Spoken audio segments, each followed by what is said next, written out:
si Franz Castro ay hindi pwedeng magmando sa proseso at mga legalidad. May kakibat sa mga file ng kaso, investigation, preliminary investigation. It's up to the Department of Justice to decide kung obligado o hindi si former President Rodrigo Duterte na pumunta sapagkat pwede niyang gawin na magkaroon ng counsel para i-represent siya sa prosesong ito. So, mali yung pagtingin ni Franz na kailangan obligahin si Pangulong Duterte. Bakit nila inoobliga, Ma'am Ray?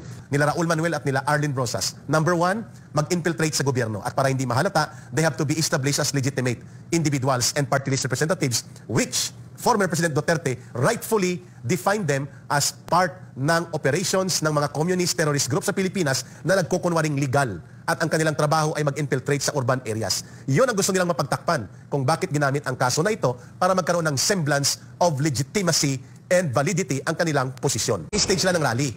Mag-mobilize sila ng mga tao, hakutin nila, gamit ang pondo nila sa Kongreso, 500 per head, and then ang jeepney, hakutin nila, at then may mga placards, ang mga aliado at mga gamit nila ng mga network pupunta doon. So this is going to be a big media propaganda and mileage operations at the expense of the former president para mapag-usapan sila sa isang napakalaking pagkakataon na kinoconfront nila si former President Duterte at parang lumalabas na legitimate ang kanilang complaint at mayroon silang batayan sa batas sa kanilang paghahabol sa tinatawag nilang abuso against sa mga ginagawa ni former President Duterte. That's number one. Propaganda talaga yan. At ang purpose niyan ay para ipakita sa kanilang mga natitira pang puwersa at mga elemento na may lakas pa sila at may hatak sa influence. At saka high-profile propaganda. Former President, yes, si Duterte pa. And it will be an international event dahil ipopundo nila yan sa mga human rights network na nilalanguyan ng grupo nila, Franz Castro. Number two, maliban dyan, gusto nilang ipakita sa mga lumalaban sa CPP, NPA, NDF na kapag ginawa nyo ang napakalakas na paninindigan upang labanan isang bulat at manindigan laban sa CPP, NPA, NDF, ang mangyayari sa inyo kahit former president ka, kakasuhan ka namin.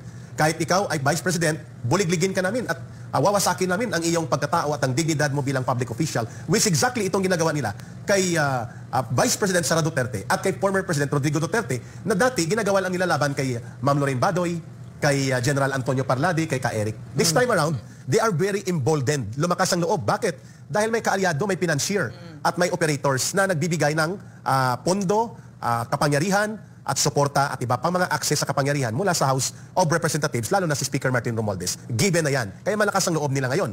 At pinapabayaan sila ng presidente ngayon na si Bongbong Marcos Jr. na parabagang wala lang itong panganib sa ating paglaban na tapusin na ang CPP, NPA. These are national security threats. And Franz Castro is part of the entire spectrum of operations of the CPP, NPA, NDF, which until today remains as the number one national security threat. Given yan, hindi yan kinokontest ng ating National Security Council. Number 3 na punto namin dito. Bakit kailangan nilang i-capitalize ito, Brother Franco, Ma'am Lorraine?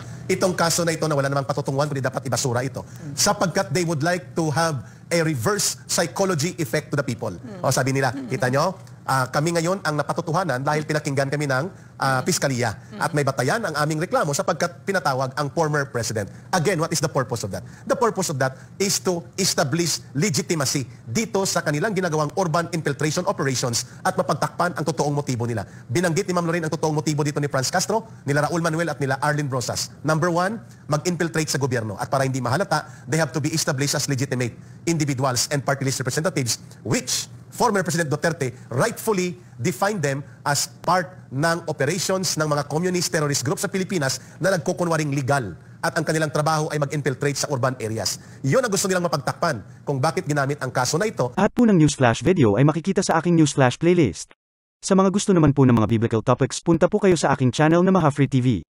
Para sa mga gustong mag-order ng Fermax Firmang and Lifting Cream and Immune System Booster, contact Mr. Dante Maravillas on Facebook. Cell phone number 0908-6553757.